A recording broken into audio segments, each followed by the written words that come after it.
Hello dear students, तो welcome back to my YouTube channel BJ tech boost.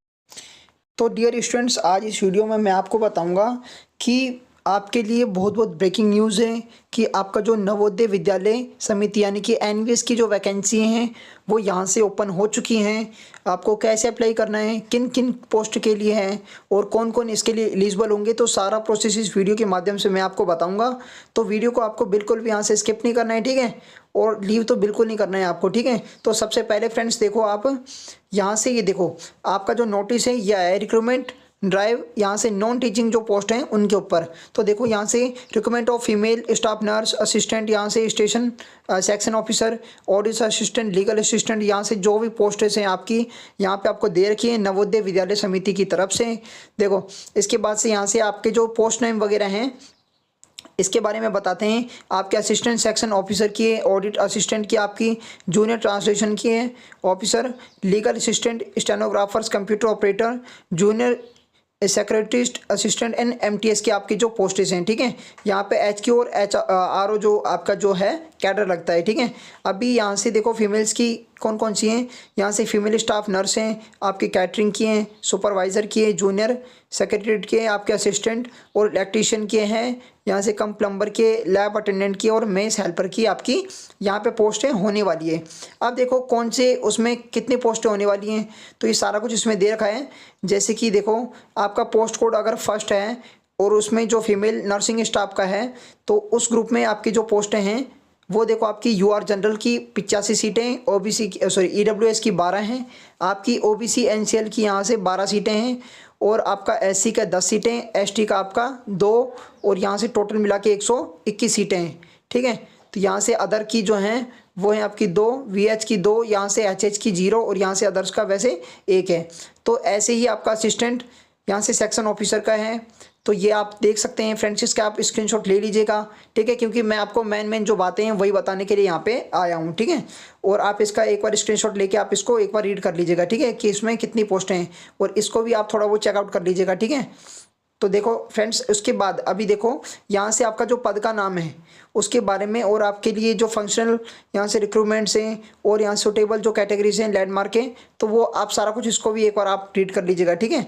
जैसे यहाँ से फीमेल स्टाफ नर्स के लिए, असिस्टेंट सेक्शन ऑफिसर के लिए, ऑडिट जो असिस्टेंट होता है वो, और आपका जूनियर ट्रांसलेशन ऑफिसर होता है वो, लीगल असिस्टेंट होता है वो, स्टेनोग्राफर के लिए ये, और आपका कंप्यूटर ऑपरेटर और कैटरिंग के लिए यहाँ से SST BN MF RWSE इन वर्ड्स का आपको यहाँ से पढ़ लेना है। उसके बाद आपकी जो यहाँ से सुटेबल जो कैटेगरी है बेंचमार्क है उसके लिए आपको यहाँ से थोड़ा बहुत रीड कर लेना है, ठीक है। तो यहाँ से जितने भी ये पोस्टें हैं ये आपको पोस्टें ही बताई गई हैं, ठीक है। जैसे आपका जूनियर स्क्रेचिस्ट असिस्टेंट, जहाँ से इसका जो हेडक्वार्टर है RO कैडर का है, तो इसके बाद आपका जूनियर स्क्रेटिस्ट असिस्टेंट JNV आपका कैडर लगता है, इलेक्ट्रीशियन एंड प्लम्बर की है, यहाँ से आपका लैब अटेंडेंट का है, मेस हेल्पर का है और यहाँ से MTS का है, मल्टीटास्किंग स्टाफ का। तो ये कुछ रहने वाला है आपका। अब देखो फ्रेंड्स, जो थर्ड नंबर पे आता है, देखो 3.1 का यहाँ से पोस्ट एंड एलिजिबिलिटी जो आपका क्राइटेरिया है उसके बारे में अपन चर्चा करते हैं। देखो इसका जो पे लेवल है वो 7 के रिकॉर्डिंग है, ठीक है, यानी कि आपका जो पे लेवल है आपका रहने वाला है वो लगभग 44,900 से आपका 1,42,400 रुपये तक आपका रहने वाला है, ठीक है। आपकी जो अपर यहाँ से एज लिमिट है वो भी ऊपर है। तो आपके पास क्या क्या एसेंशियल क्वालिफिकेशन होनी चाहिए, देखो आपके पास BSc ऑनर्स होनी चाहिए और कोई भी नर्सिंग रिकॉग्नाइज्ड विद यूनिवर्सिटी, आपका कोई भी इंस्टीट्यूट आपने करा हुआ है उसमें आपकी BSc नर्सिंग ऑनर्स से होनी चाहिए, ठीक है। रेगुलर कोर्स होना चाहिए आपका BSc नर्सिंग का और किसी भी यूनिवर्सिटी से ये चलेगा, ठीक है। तो ये कुछ रहने वाला है इसमें। और बात करें तो फ्रेंड्स इसमें पोस्ट BSc नर्सिंग भी आपकी यहाँ पे चलेगी। तो working knowledge of Hindi and regional language and English, आपको देखो इनकी आपकी लैंग्वेज की यहाँ से होनी चाहिए, जैसे आपकी हिंदी इंग्लिश हो गई और कंपलसरी जो वहाँ की क्षेत्रीय भाषा है उसका, ठीक है। इसके बाद देखो फ्रेंड्स ये कुछ आपका रहने वाला है असिस्टेंट सेक्शन ऑफिसर का जो आपका है, ये आपका कुछ ऐसा रहने वाला है। पोस्ट कोड सेकंड है, इसका जो पे स्केल है आपका लेवल 6 का मिलता है सैलरी 35,400 से आपको 1,12,400 तक आपका यहाँ से पे मैट्रिक्स होता है। आपकी एज है वो 23 से 33 के बीच होना चाहिए। आपके पास क्या क्या डिग्री होनी चाहिए, यहाँ से BSc की डिग्री होनी चाहिए आपकी, 3 इयर्स का आपको यहाँ पे एडमिनिस्ट्रेटिव या फाइनेंशियल जो भी आपका मैटर्स है, सेंट्रल गवर्नमेंट में आपका ऑटोनोमस में आपका कोई भी यहाँ से एक्सपीरियंस होना चाहिए, ठीक है। इसकी पे लेवल की बात करें जैसे कि ऑडिट असिस्टेंट की, तो ये जो है पोस्ट कोड यहाँ से 3 का है, ठीक है। तो यहाँ से इसकी बात करें तो पे लेवल इसका 6 का रहता है, आपका 35,400 से 1,12,400 रुपये तक आपको यहाँ से मिलता है वेतन जो होता है। एज लिमिट की बात करें तो लगभग आपकी 18 से 30 तक होनी चाहिए, ठीक है। इसमें आपका जो बीकॉम होना चाहिए, किसी भी यूनिवर्सिटी से आपका चलेगा, और 3 साल का आपका जो एक्सपीरियंस है अकाउंट्स में वो आपका यहाँ से चलेगा, ठीक है। तो ये कुछ रहने वाला है आपका। इसके बाद आप इस क्वालिफिकेशन को भी आप थोड़ा बहुत रीड कर लीजिएगा, जैसे जूनियर आप ट्रांसलेशन ऑफिसर का जो पोस्ट कोड 4 का, तो यहाँ से इसका भी पे लेवल 6 बनेगा, और 35,400 से 1,12,400 तक ही आपका ये रहेगा। और कोई भी आपके पास मास्टर डिग्री इंग्लिश में रहनी चाहिए, या फिर इंग्लिश हिंदी जो भी आपकी जो ऑब्जेक्टिव टाइप में है उसमें आपका होना चाहिए, और आपको भाषा की अच्छी पकड़ यहाँ पे होनी चाहिए।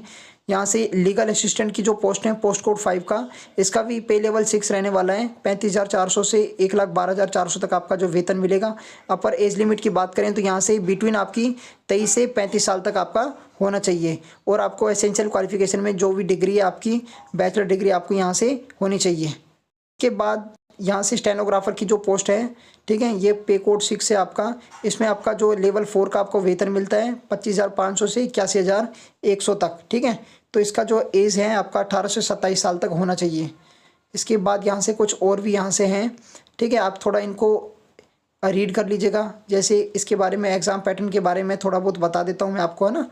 यहाँ से देखो इन जगह पे आपकी जो है वो पोस्टेज निकली, जैसे विशाखापट्टनम हो गया आपका, विजयवाड़ा हो गया, ठीक है, गुंटूर हो गया आपका, नेल्लोर हो गया, काकीनाडा हो गया आपका, अनंतपुर हो गया, पोर्ट ब्लेयर हो गया आपका, गुवाहाटी, यहाँ से डिब्रूगढ़ आपका हो गया, सिलचर हो गया आपका, ईटानगर हो गया, पटना, गया, भागलपुर, मिर्ज़ापुर, ठीक है, और दरभंगा, पूर्णिया, अरहा, यहाँ से चंडीगढ़, यहाँ से अंबिकापुर, रायपुर, बिलासपुर, जमशेदपुर, जो भी है, दिल्ली, पणजी, अहमदाबाद, सूरत, वडोदरा आपकी यहाँ पे निकली। यहाँ से आंध्र प्रदेश ही आप एक देख सकते हैं कौन कौन से उसमें स्टेट में मिलते हैं आपके, ठीक है। तो ये सारा कुछ पोस्ट वाला रहने वाला है आपका।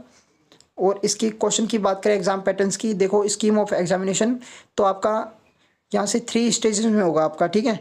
यानी कि पार्ट फर्स्ट में आपका जो रीजनिंग एबिलिटी आएगा आपका 15 क्वेश्चन रहेंगे और 15 मार्क्स के रहेंगे आपका, ठीक है। इसके बाद पार्ट सेकंड में आपका जनरल अवेयरनेस जो आपका जीके आता है, जीएस वगैरह, तो 15 नंबर का ये रहेगा आपका, और 15 मार्क्स का ये रहेगा।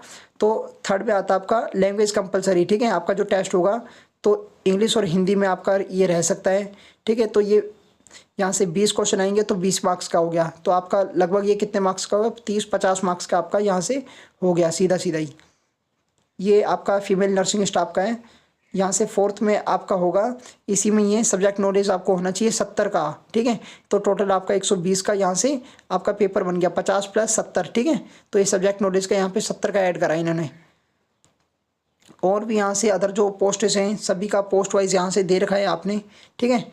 तो यहाँ से आप देख सकते हैं फ्रेंड्स, ये आप नोटिफिकेशन में भी है, इसका एक बार स्क्रीनशॉट ले लें आप, ठीक है। और उसके बाद अपन आगे बढ़ते हैं। ये कुछ यहाँ से हैं, ये देखो, ये आपका जो वेतन वगैरह है उसके बारे में भी यहाँ से दे रखा है इन्होंने, जैसे फीमेल नर्सिंग स्टाफ का जो है उसके बारे में यहाँ से आपका देखो। अभी जैसे इसका जो है इसकी बात करें तो यहाँ से 4 पोस्ट या जूनियर ट्रांसलेशन ऑफिसर की बात करें तो इसका भी 5 टियर में पेपर होता है, ठीक है। जैसे आपको ट्रांसलेशन करना है इंग्लिश टू हिंदी का, ये 25 क्वेश्चन होते हैं और 25 मार्क्स के होते हैं। आपको हिंदी टू इंग्लिश करना है तो 25 क्वेश्चन 25 मार्क्स के। मेंटल रीजनिंग एबिलिटी आपके 10 क्वेश्चन 10 मार्क्स के। आपके current awareness and current affairs जो होता है 20 क्वेश्चन 20 मार्क्स के।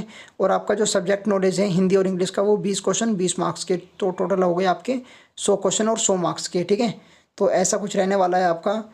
जैसे लीगल यहाँ से असिस्टेंट का हो गया आपका जो कंपोनेंट ऑफ द टेस्ट, यहाँ से रीजनिंग एबिलिटी आएगी आपकी, जनरल अवेयरनेस आएगी और आपको नॉलेज की जो पकड़ होती है आपकी वो कितनी आती है। तो टोटल मिला के आपका जो 150 क्वेश्चन आएंगे, 150 ही आपका पेपर होगा, ठीक है। और आपका 3 घंटे का ड्यूरेशन होगा, इसमें 2 घंटे का था, ठीक है। यानी कि जूनियर ट्रांसलेशन में आपका 2 घंटे का और आपका जो है ये वाला लीगल असिस्टेंट का जो है वो इसमें आप 150 का होगा पेपर और आपका जो 3 घंटे का वो क्राइटेरिया रहने वाला है। इसके बाद स्टेज 2 में आपका इंटरव्यू होगा। तो कुछ ऐसा यहाँ पे रहने वाला है फ्रेंड्स। आई होप कि आप सब समझ गए होंगे कि मैंने आपको अच्छे से एक्सप्लेन कर दिया है। अगर कोई भी डाउट रह गया हो तो आप मुझे कमेंट बॉक्स में पूछ सकते हो। तो आशा करता हूँ फ्रेंड्स आपको समझ में आया होगा सारा कुछ, ठीक है। तो थैंक यू सो मच का शुरुआती दिस वीडियो। मिलते हैं नेक्स्ट शानदार वीडियो के साथ, तब तक